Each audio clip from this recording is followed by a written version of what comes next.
Assalamu alaikum урматтуу Учкун медиа YouTube каналынын көрүүчүлөрү, амансыздарбы? Бүгүн биз Гүлчөдөгү Борбордук базарда турабыз. Бүгүн биз сиздерге ушул Гүлчөдө жаңы гана жаңылык болуп ачылган Хиджама тууралуу маалымат беребиз. Ал кайсыл жерде жайгашкан десеңиздер, ошол Гүлчөнүн Борбордук базарында бул жакта такси стоянка, вокзал бар экен.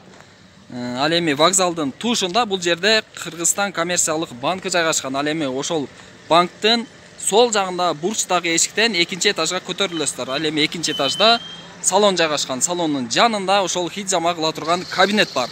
Биз азыр ошол кабинетке кирип сиздерге толук маалымат беребиз. Ал эми бул жак болсо ошол Гүлчөнүн Алайдын Борбордук базары. Кирдик анда, бисмилла деп туруп. Мына достор, бул эшикке кирбейсиздер, мына бурчтагы эшикке киресиздер. Бисмилла деп туруп. Киргенде биринчи этаж жок, биз экинчи этажга көтөрүлүп чыгабыз.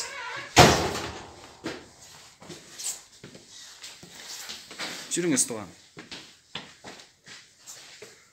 Мына экинчи этажга чыкканда бул жагы салон экен. Салондун тушунда ушул күрөң эшикти ачып киресиздер.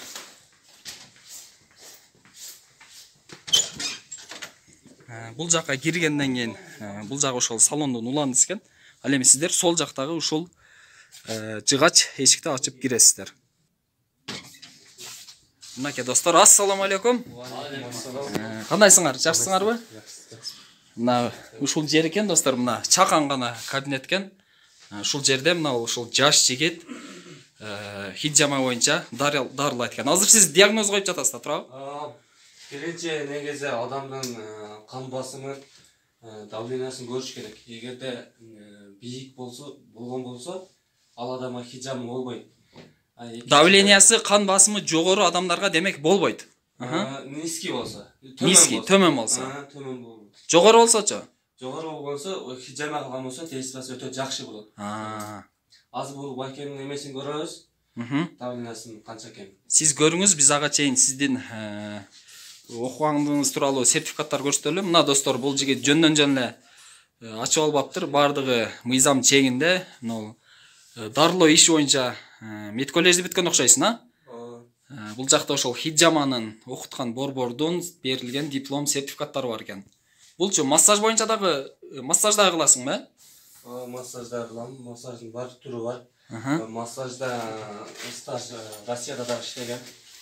Канча жылдык тажрыйбаң бар массаж боюнча? 6 жыл массаж кылып жүргөн жигит экен достор. Мына канча экен бул кишиники? Азыр бул эмеси 130га 80 экен. Азыр нормабы, болобу? Норма. Азыр кызыңа болот. Бул өзү дагы акабыздын башы ооруйт, баштагы сатирсениясы бар экен. Неси бар? Сатирсения баягы. Сатирсения. Давление, көзү кызарып, желкеси уюгандарга бул өтө жакшы. Пайгамбарыбыз Мухаммад саллаллаху алейхи ва саллям айтып кеткен, бул хиджама көп ооруга шифа деп. Азыр ошол байкенин хиджама алганын насып көрөбүз. Жакшы анда. Демек бул пайгамбарлардын сүннөтү экен да, бул ислам шариатка туура келген. Эки түрдө кан алган.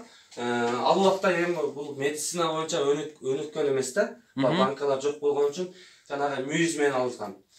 Экинчи бул вена аркылуу кан алган. Ошо эки түрдө кан алган. Пайгамбарыбыз ошо чачын алдырганын, башын алдырган да. Азыр бизге ошо сүннөт амалдарды азыр мына жаткан көрсөтүп беребиз. Макул.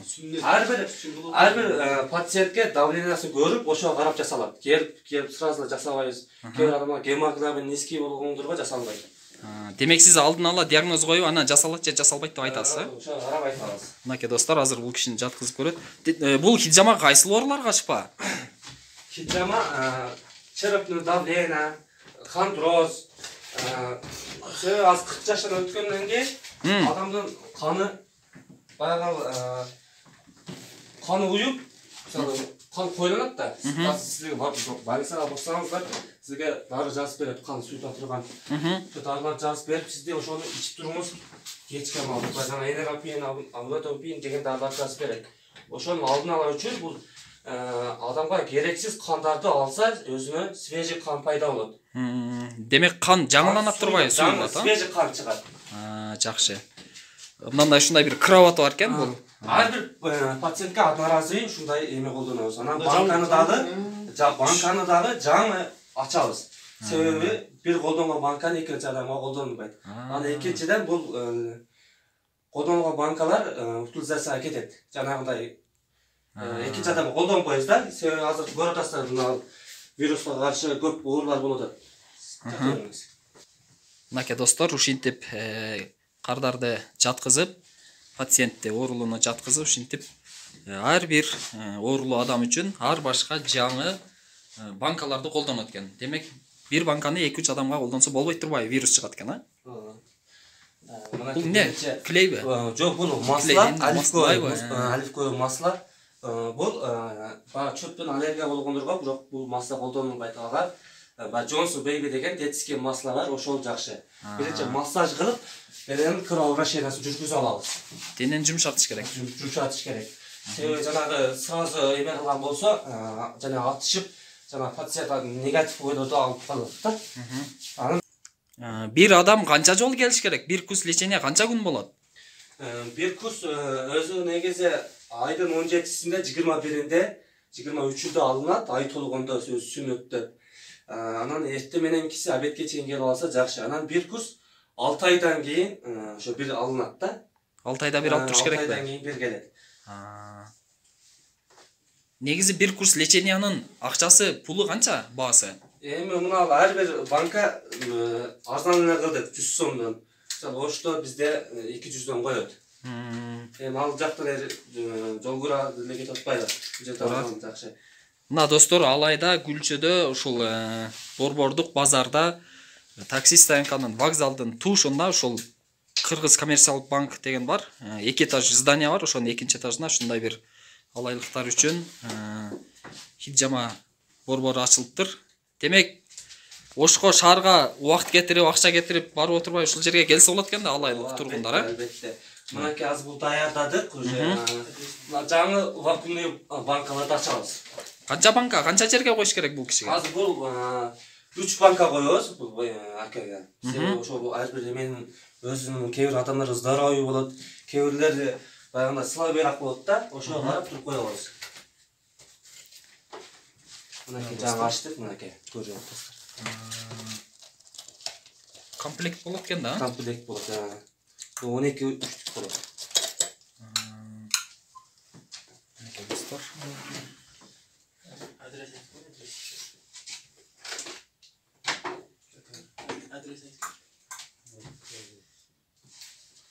Бул жерде Алайдагы Борбордук базар десе билет да бар, такси стоянка десе, а? Ошонун тушунда экен достор.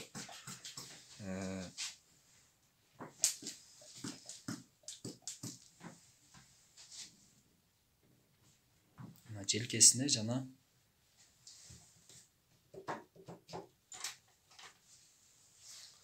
Бул аканын бул жерлер дагы хондрозу дагы бар да. Хондроз болгондо бул адамда кан эмесинде, айлануусунда процессинде туздар болот. Ошол тромбоцит болот дагы. Бул баштарын бул желкелери дагы ооруйт. Анан желкелер татышып, давление дагы ушул нерседен пайда болот да. Ар бир нерсе банканы койгондо 2 мүнөттөн коюлат, андан кийин хиджаманы баштайбыз. 2 мүнөттөн кийин хиджама башталат.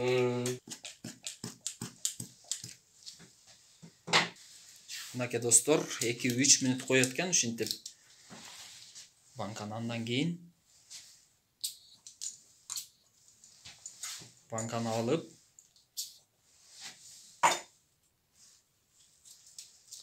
хиджаманы баштайбыз. Бисмилла.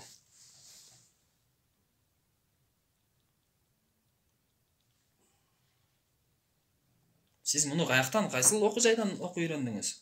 Бул Сунна хиджама деген бар окуу борбор. Каерде? Ошто, Шаарда. Шаарда жанагы жаңы мосту ачылды, анан Бишкекте ачылды. Жакшы. Мына достор, ушинтип лезба менен тилип, анан канды алат, уюган канды. Ооба.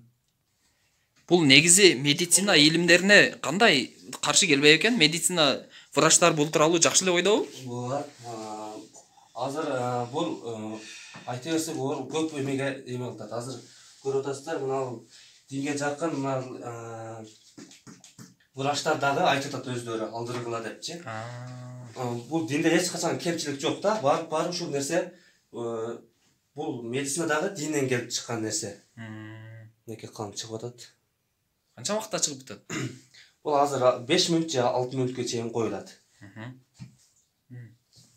Балгандан кийин мындай тартырса жакшы болот. Себеби жанагы кан уюп калат дагы, кан анча чыкпай калат. Анан буну тилгенде дагы көпчүлүк адамдар өтө чоң тилип коет дагы. Жанагы жерде шырам дагы калып, өзүнө керек так дагы калат дагы, керектүү кан дагы көп чыгат. Анан буда негизи майда тилсе жакшы. Жанагы шырам дагы калбайт, жана инфекционный вирустун нерселерден алыс болот да. Суга өткөн дагы билине ушундай алса адамга.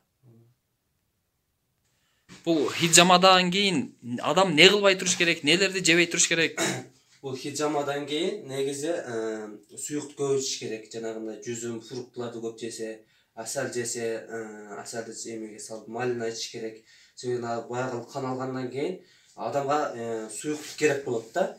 Анан экинчиден бул хиджама алгандан кийин жуунбай туруш керек. Bir sutka жок деген 2 күн жуунбай туруш керек. Себеби мына кесилген жерлерге жанагындай инфекционный вирусный нерселер түшүп калса, ушун жаман адамга зыян. Түшүнүктүү. Достор, канча убакытта туруш керек бул? Канча убакыттан алынат? 5 минутка жетпей ошо алынат өзү. 5 минутта демек кою кандар чогулат. Мына достор алып атат. Бул азыр бул акырын азыраак чыкты, мынакей.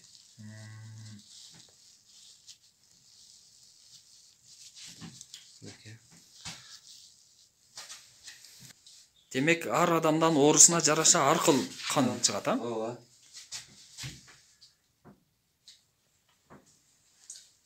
Жеңилдеп калдыңыз таксыр сиз? Жаман жакшыраак болот экен. Жоңдорун жеңилдеп. Мына кан коюланып кетиптир го? Ушундай кандар чыгат негизи. Эмеде ачат ошо да. Жоңдорун өсүп жакшыраак болот, Мына достор. Бүт.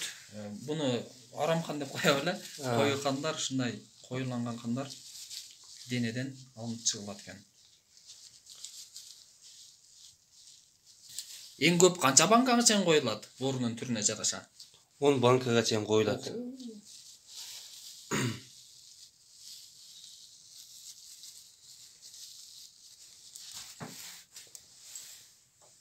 Бул ошол курс лечение акырлаганда акыры барып кандар суюлат да турабы? Кандар суюлат. Азыр мисалы хиджама кылдырбаган адамдар мисалы врачка барса, кан суюта турган дарыларды жазып берет дагы. Жанагы 6 ай сайын же 3 ай сайын келип анализ тапшыр деп сизде ошондой нерселерди айтат да. Бул ошонун алдында пайгамбарыбыз Мухаммед Мустафа саллаллаху алейхи ва саллям муну айтып кеткен да. Ошону алдырса бардыгырга өзү шифа бар деген. Буну өзү алдырганда жаткан адам аятал курсун окуп жатса, аябай шифасы да болот экен да. Мына ушул пациенттен азыр биринчи жолу кан алды, Бул киши канча күн келет дагы? 2 жумадан келет, анан ошо банкага турушуна бир курс бүтөт. Анан 6 айдан кийин бирге туруп кан алат. 2 жумадан келет дагы бир жолу алат. Бул өзү 2 жумадан келиш керек. Мен ошол азыр пациентке мен ошентип айтам, 2 жумадан келиңиз деп. Себеби организми ар башка да. Анан оорунун түрүнө жараша дагы ооба, албетте. Лечение ар башка болот, Ар башка болот. Именно ичке коюлат, простатке коюлат, ондор бар, башка коюлат, путка коюлат, ошого карап коюлат. Азыр сиз спирт менен тазалап атасызбы? Жок, спирт менен перекис менен тазалап атам. Спирт менен тазаласам, бул жер бар кесилген жерлер атышат да. Все болот. Мына достор, демек кайсыл оору менен ооруган адамдар келиш керек? Дагы бир жолу кайталап айтып коюңуз. Көбүнчө баягы 40 жаштан өткөндөн кийин давлениеси бар адамдарга, жанагы мигрен деп коет медицинада, ошол баштын жарымы ооругандарга ошол тарапка коюлса, результат жакшы болот. Анан көбүнчө спортсмендер дагы келет. Себеби жанагы кан суюк болуш үчүн, мындай бат кыймылдаш үчүн ошол кан алдырышат. Бул кишиники мисалы бир курс лечениясы 2 аптадан дагы бир жолу келсе, ошондо 2 жолу менен бүтөт, а? 2 жол. Канча сом болот бул кишиники? Эми азыр биздин алаяк жергесинде алаяктап ар бир банканы 100 сомдон кылып атабыз. Азыр бул кишиге 3 банка коюлду, а? 3 банка коюлду. Жакшы, мына достор, арзан экен, ар бир банкасы 100 сомдон экен. Бул банкаларды дагы Кыргызстанга алып келген компаниялар азыраак, ошон үчүн ошого карабай арзан экен да, туурабы? Азыр ошол ар бир койгон печатка колдонобуз ар бир эмеге. Себебен азыр көрүп атасыздар, гепатит жугуп калышын ВТ-20 дегендер бар, мына ВИЧ-спид деген. Ошондон ала эме кылыш үчүн ар бир эмеге мындай пул жасай келе турган печаткаларды полный одноразовый пациентке болду. Мына достор, ушун менен биздин бүгүнкү алай жергесиндеги хиджаманы тартып бүттүк. Мына ушул жаш жигит жаңы эле окуп бүтүпсүң да сен, а? Бирок 6 жылдык массажы дагы бар экен. Азыр пациент хиджама алган адамды массаж кылса болбойт экен. Көрсөтүп берели десек. Ошон үчүн массажга деп келсе деле кыла бересиң, а? Мына достор, сен телефон номериңди айтып койсоң жакшы болот. Элдер 74 98 06 95. 74 менен 0500 13 33 18. 500 менен 13 33 18. 33 18 мына достор. Номерин дагы алдык, адресин айттык. Ошол Кыргызстан банктын үстү, 2 этажы, салон бар. Салонго кирип сурасаңыздар, эшикти көрсөтүп берет. Отурыңыз. Азыр бул пациенттин состояниясын көрүп, ар бир эме хиджамадан кийин текшеребиз. Мына жерге отурыңыз. Натыйжасын ба? Пулсун көрөбүз, давлениясын көрүп, анан ошо карап жөнөтөбүз да. Отурыңыз бул жерге. Мына достор, хиджама бүткөндөн кийин ушинтип кан басымын өлчөйткөн.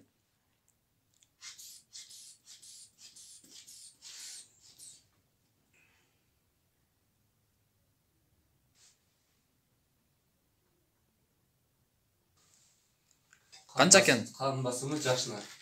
Жана 130 болгон, азыр 120га түшкөн. Кичине результат берди да. Демек, өзгөрүү болот экен да? Өзгөрүү болот. Хиджамадан кийин. Баш давлениясы бар адамдарга ошол жерде сразу 5 банкага чейин коюлат да. Ошол адамга койгондон кийин ошол жерде давлениясы ошол жерде түшөт.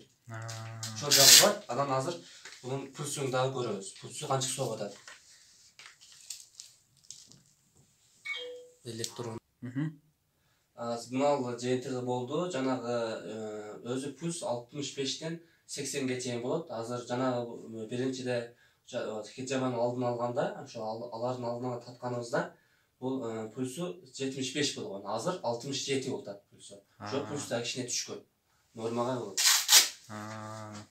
Демек, натыйжасы ушудан билинет экен да? Билинет, сразу билинет.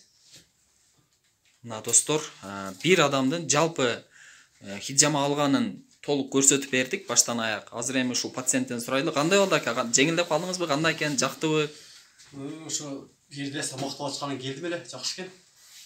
Жеңилдеп. Кыйла жеңилдеп, сон болуп калдым азыр. Анда сизге шипа берсин. Баштарында жеңилдеп жакшы болуп калды. Жакшы. Демек достор, мына ушул алайда Күлчөдөгү Борбордук базарда Кыргызстан коммерциялык банк Кыргызстандын үстүндө 2 этаждан, яны 2 этажында салон жанында ушундай таза тыкан хиджама центр ачылыптыр. Ушул жаш жигитибиз ачыптыр. Демек сиздер Ошко шаарга убакыт кетирип, жол кире кетирип барып отурбай ушул жерге келип алсаңыздар болот. Болгону бир банкасы 100 сомдон арзан экен. Эң көп мисалы бир пациенттин абалы оор болсо, мындай оорусу мындай оор болсо, ал канча жолу келет? Ал 3 жолга чейин келет. 3 жолга чейин. 3 жолга чейин. Аралыгы канча болот? Себеби ал бир аптага чейин болот да. Ал бир банканы койгондо 10 банка коюлбайт. Себеби ошол бөлүнүп туруп ошол курсту бүтүрөбүз. Бир аптага чейин эме болот. Бир апта аралыгы бир аптада эс алат да. Мына достор, адресин, номерин айттык. Бир курс леченияны көрсөтүп бердик. Номерин дагы бир жолу айтып кой, ошону менен көрсөтүн жыйынтыктайлы. Номерим Билайн 0774 98 06 95. Ошко номерибиз 0500 13 33 18. Кайсыл күндөрү иштейсиң? Кайсыл күнү иш жок? Понедельник гана иштебейбиз. Калган күнү бүт баардык күндөр иштейбиз. Дүйшөмбү биринчи күнү гана санитардык күн болгон үчүн иштебейт экен, калган күндөрү экинчи күндөн базар күнгө чейин иштейт экен достор. Мына ушул жигитке ийгилик, анда ишиңе ийгилик. Клиенттериң келип жакшы шыпа алып кете берсин. Биз ушун менен көрсөтүүнү жыйынтыктайбыз достор. Бул жерде клиенттер келсе отуруп тура тургандагы 2 стол бар экен. Бул акабыз күтүп турат окшойт сиз, Отурупта өзүбүз. Мына достор, ушул жерге келип дарыланып кетиңиздер.